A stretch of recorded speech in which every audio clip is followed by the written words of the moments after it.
Chaque jour, Charles et Carole vous présentent la leçon de l'école du sabbat.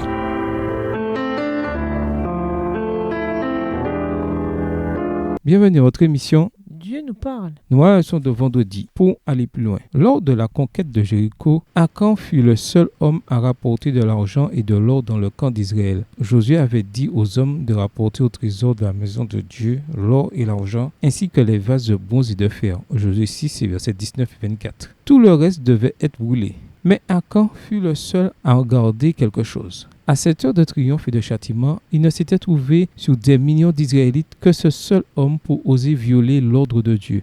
La cupidité d'Akan avait été excitée par un fastueux vêtement babylonien qu'il appelait encore au moment d'être exécuté un beau manteau de cinéar. Entraîné d'un péché dans un autre, il avait fini par s'approprier l'or et l'argent consacrés au trésor de l'Éternel, frustrant ainsi Dieu des prémices de la terre de Canaan. Extrait du livre Patriarches et Prophètes, page 476, écrit par Ellen G. White. Dans la liste que fait Paul des signes des temps de la fin, les deux premiers éléments impliquent notre attitude envers l'argent et les biens. Sache que dans les derniers jours surgiront des temps difficiles, car les gens seront égoïstes, amis de l'argent, envieux. 1 Timothée 3, les versets 1 et 2. L'égoïsme et l'amour de l'argent sont des descriptions caractéristiques de l'humanité dans les derniers jours, notre époque. À méditer, lisez 1 Timothée 6 et versets 6 à 10. Certes, c'est une grande source de profit que la piété, si l'on se contente de ce qu'on a. Car nous n'avons rien à apporter dans le monde, comme d'ailleurs nous n'en pouvons rien emporter. Si donc nous avons la nourriture et le vêtement, cela nous suffira. Mais ceux qui sont décidés à devenir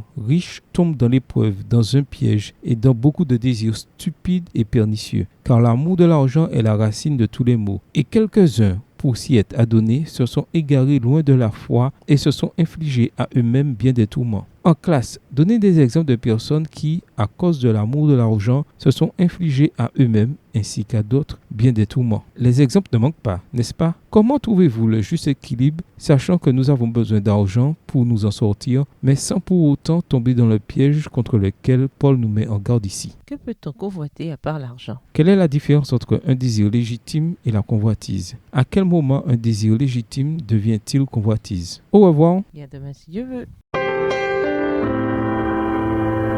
Dieu nous parle. Chaque jour, Charles et Carole vous présentent la leçon de l'école du sabbat.